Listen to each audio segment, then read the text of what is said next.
ਕਹਿੰਦੇ ਜੋ ਫੈਡ ਨੇ ਪਿਛਲੇ ਮਹੀਨੇ ਕਿਹਾ ਸੀ ਵੀ 75 basis point interest rate increase ਕਰਨਾ ਪੋਸੀਬਲ ਨਹੀਂ ਹੋਊਗਾ।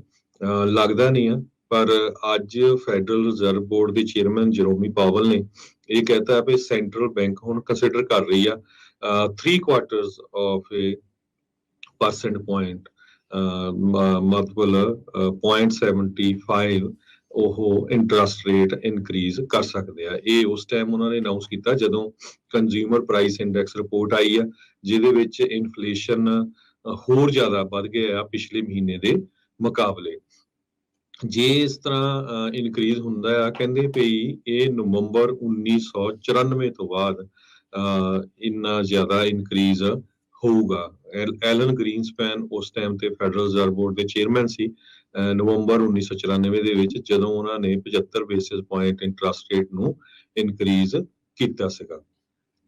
ਜੀ ਬਿਲਕੁਲ। ਸੋ ਸਥਿਤੀ ਜਿਹੜੀ ਆ ਇਸ ਟਾਈਮ ਇਸ ਪਾਸੇ ਵੱਲ ਨੂੰ ਜਿਹੜੀ ਉਹ ਵੱਧ ਰਹੀ ਹੈਗੀ ਆ।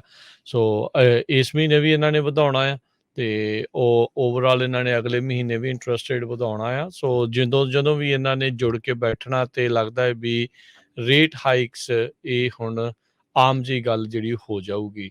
ਸੋ ਆਪਣੇ ਜਿਹੜੇ ਹਰਜੋਤ ਸਿੰਘ ਜੀ ਨਿਊਟਰਲ ਜਿਹੜੇ ਲੈਵਲ ਤੋਂ ਇਹਨਾਂ ਨੇ 2.5% ਇਸ ਸਾਲ ਦੇ ਐਂਡ ਤੱਕ ਓਵਰਆਲ ਇੰਟਰਸਟ ਰੇਟ ਜਿਹੜਾ ਉਹ 2.5% ਤੱਕ ਪਹੁੰਚ ਜਾਊਗਾ, ਜਿਹੜਾ ਕਈ ਸਾਲ ਜਿਹੜਾ ਆ ਉਹ ਜ਼ੀਰੋ ਤੇ ਕਾਈਂਡ ਆਫ ਨਿਊਟਰਲ ਜਿਹਨੂੰ ਕਹਿੰਦੇ ਆ ਵੀ ਉਸ ਦੇ ਉੱਤੇ ਹੀ ਰਿਹਾ ਸੀ।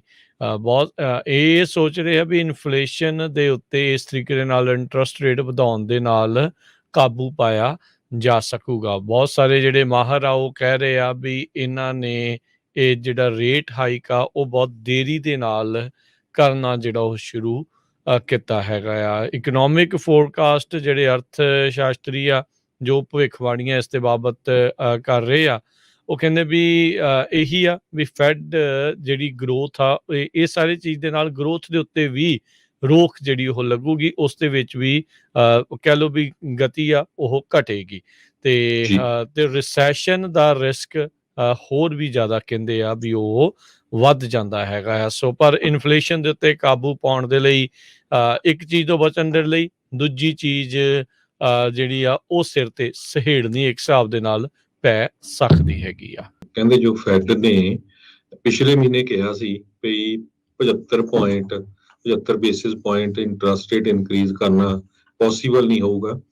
ਲੱਗਦਾ ਨਹੀਂ ਆ, ਪਰ ਅੱਜ ਫੈਡਰਲ ਰਿਜ਼ਰਵ ਬੋਰਡ ਦੇ ਚੇਅਰਮੈਨ ਜਰੋਮੀ ਪਾਵਲ ਨੇ ਇਹ ਕਹਿਤਾ ਵੀ ਸੈਂਟਰਲ ਬੈਂਕ ਹੁਣ ਕੰਸੀਡਰ ਕਰ ਰਹੀ ਆ 3/4 ਆਫ ਏ ਪਰਸੈਂਟ ਪੁਆਇੰਟ ਮਤਲਬ 0.75 ਉਹ ਇੰਟਰਸਟ ਰੇਟ ਇਨਕਰੀਜ਼ ਕਰ ਸਕਦੇ ਆ। ਇਹ ਉਸ ਟਾਈਮ ਉਹਨਾਂ ਨੇ ਅਨਾਉਂਸ ਕੀਤਾ ਜਦੋਂ ਕੰਜ਼ਿਊਮਰ ਪ੍ਰਾਈਸ ਇੰਡੈਕਸ ਰਿਪੋਰਟ ਆਈ ਆ, ਜਿਹਦੇ ਵਿੱਚ ਇਨਫਲੇਸ਼ਨ ਹੋਰ ਜ਼ਿਆਦਾ ਵੱਧ ਗਿਆ ਪਿਛਲੇ ਮਹੀਨੇ ਦੇ ਮੁਕਾਬਲੇ।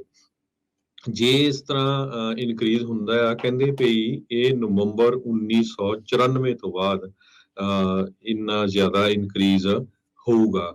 ਐਲਨ ਗ੍ਰੀਨਸਪੈਨ ਉਸ ਟਾਈਮ ਤੇ ਫੈਡਰਲ ਰਿਜ਼ਰਵ ਬੋਰਡ ਦੇ ਚੇਅਰਮੈਨ ਸੀ ਨਵੰਬਰ 1994 ਦੇ ਵਿੱਚ, ਜਦੋਂ ਉਹਨਾਂ ਨੇ 75 ਬੇਸਿਸ ਪੁਆਇੰਟ ਇੰਟਰਸਟ ਰੇਟ ਨੂੰ ਇਨਕਰੀਜ਼ ਕੀਤਾ ਸੀਗਾ।